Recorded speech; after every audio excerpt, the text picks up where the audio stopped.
Welcome to another edition of the McEnulty Method, where we try to help young adults live better financial lives. I'm joined tonight by financial expert Frank McEnulty. Frank, how you doing? Great, Colin. How are you? I'm good. I'm really excited. You know, we've got a lot of great content planned for the next 10 weeks, and I'm really excited to hear about everything that we have planned and all of the great content that'll help everybody out there make better financial decisions and hopefully set themselves up for a great retirement. So, Frank, before we get into that and all that great content, why don't you kind of run us through everything they can expect over the next 10 weeks? Thanks, Colin. Yeah, the reason I thought about doing it this way is to sort of set up a program so that everybody will know what's coming next and what each different segment's going to cover. And so, once again, we're looking at doing this for college students, young professionals. And so the first episode, or I'd say episode number 2, since this is the first episode, is just financial foundations. What's the importance of personal finance? You know, how to set your goals. You know, what tools you can use to set your goals. You know, what is net worth? What's cash flow? How to budget. I mean, there's 1,000 ways to budget. There's 1,000 things. There's apps. There's this. There's that. How to keep it simple and just make it work. And then the different tools you can use. No, I mean, I can already think back, you know, those are the things you take for granted sometimes that, you know, I can remember sitting in the bank with my dad being a little kid. He's setting this all up, and then growing up, you know, bank statements come in for my savings accounts, and he makes me read them. And so I get to be 18 and, you know, think this is stuff everybody should know, but you realize it's not. So, Frank, I think that's going to be really, really helpful for a lot of young adults out there. So in session 3, we're going to move into banking, saving, emergency funds. You know, types of bank accounts, different banks you can go to, how to possibly choose the right bank. What emergency fund do you need? How much do you need? Where to keep it? Saving strategies, how to make savings painless, which leads us to automated tips for savings. Make it as painless as humanly possible. Yeah, no, and super important, right? I mean, you think about where we're at right now in the world, it's top of everyone's mind. Do I need to be saving money? Am I going to have a job? You know, I know we talk about that all the time, but, you know, being able to know how to save and to do it properly, because, you know, we always think about not saving enough, but you can oversave or not be saving it in the right place. So knowing how to maximize savings and investments and all that, critical. And then we get into everybody's bane of their existence, credit and debt management. We're going to start with credit scores, how they work, how to build one. Because this is where I see the most urban legend, the most myths about how credit scores work and how they grow over time.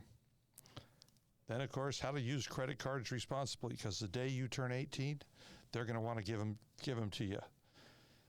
They're like pushers. They want to get you hooked on using their cards because they're making money off you, which also leads to how to avoid common debt traps. And given our audience, student loans, how to deal with them. What's their basics? How do you repay? Is there a way to get them forgiven? And then debt payoff strategies. Do you just do it a little at a time, all at one time? We'll look at the different options. You know, you mentioned credit cards being the biggest myth out there. I think debt's right up there too, you know, and I think the great thing about this is, where do you go now for trusted sources? Because if you go online and you will hear everything under the sun about how to feel about debt, how to, you know, is it a bad thing, a good thing, you know, how to manage it, what to do, all these little, I put air quotes around hacks, because they'll convince you that it's the best thing in the world, and you don't realize you're, you know, one domino away from being in some real trouble. So knowing what debt is and how to properly manage it you can't start building a great financial future until you know how to properly manage the debt. That's true. And then, of course, you're out there making money. What's going to come next? Taxes. It's the time of year. It is. So, difference between being a W-2 employee and a freelancer. How to file your taxes. Do you really need to hire somebody to do your taxes for you? Education credits, different student tax tips, side jobs you can do to earn extra money, possibly passive income, and then reading and negotiating job offers that you might get as you go out into the workforce. Yeah, that's probably the first really complicated contract you're going to see is your job offer. Yeah. No, super important, right? You gotta make money to start saving and investing money, and knowing how to navigate the job market, how to network, how to make good financial decisions especially once you have that first real job is very important. And then taxes, we joke that it's the season. Nothing worse than being surprised at tax time because you didn't know how it worked, how you should have been preparing for it. I'm sure we'll get into it, and you mentioned it. Big difference between being an employee, being a freelancer, and how that can impact your taxes. So, and of course, you're making money, you're paying taxes. What are you spending? How are you spending it all? End of the month, you're ending up with nothing. It's easy to do. So, there's a certain thing called values-based spending we're going to talk about. Wants versus needs, which is always my favorite. I want a Dodge Challenger Hellcat, but I don't need one, so I don't have one. Lifestyle inflation, peer pressure. We used to call that keeping up with the Joneses. My friend's got a new car, I should get a new car. Creating money habits that stick. Just building good habits, getting into the habit of spending wisely. And then building a simple long-term financial plan. It does not need to be complicated. If it's too complicated, you won't stick with it. That's absolutely true. And you make a great point about spending, right? It's especially, I like that it follows up the job piece, because you get that first big job. It's a big jump for a lot of people. You're making more money than you've ever made before, and it's very easy to let spending get out of control, and not really keeping a good perspective on A, what you need versus what you want, and B, what can you afford versus what you can't. So, and then of course, insurance. Everybody has to buy insurance, and everybody's going to try to convince you to buy insurance, whether you need it or not, because they'll convince you do. Well, health insurance, probably very important. I know you're young, you're never going to be sick, but hopefully that's true. But let's talk about the pros and cons. Car insurance. Well, that's pretty much required by law, at least a certain amount.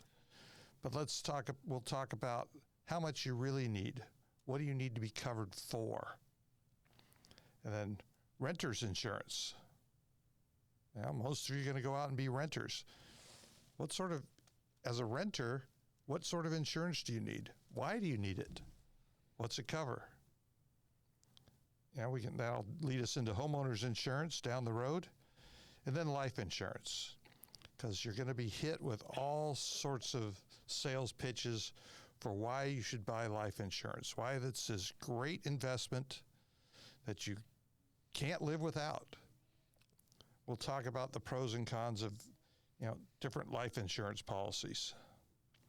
And of course, along with that comes, understanding what you're being charged for, how much you're being charged, what deductibles you should look at, because that makes a big difference in how much you pay, and then what coverages you'll actually be getting through all these different policies.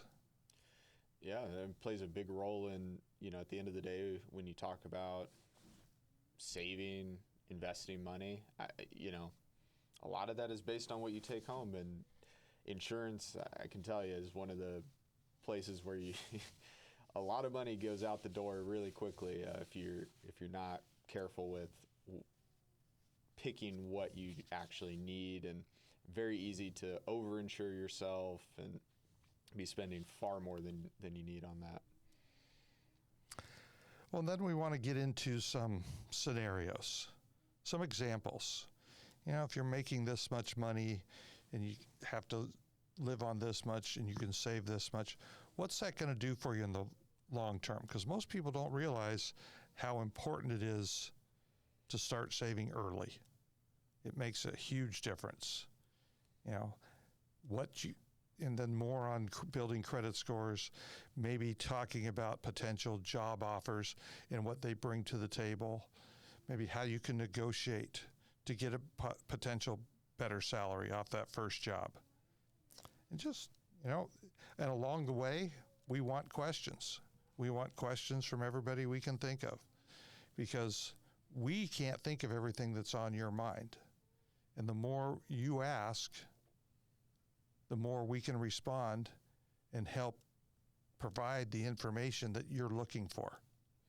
No, I think that's great. It's and really emphasizing that last part about trying to get questions, and even to the extent we can, creating scenarios, because it's always great to talk about the concepts and try to get into the ideas and the principles of personal finance, but it's always that, how does it apply to me? What does that look like in practice in the real world? And I think that's always a critical piece whenever you're talking about personal finance that a lot of places don't touch on. I can go online and read all about all these principles, and that's great, but I don't know how it applies to me. I don't know how can I actually use this in my own life. So definitely want to emphasize that piece of it. Frank, do you have anything else that you want to cover here, or I think we've gone through a lot? No, I think that's good for this session. Like I said, join us for the next session when we talk about the financial foundations of just getting going with setting up a really good, strong financial life. Well, certainly we'll want everybody to join us for that, because personal finance is like the gym. You just got to get started. So join us next week when we jump into the financial foundations, how you can get started building that better and more successful financial future. So Frank, thank you for joining us tonight and going over all that, and really excited to see what we have over the next 10 weeks.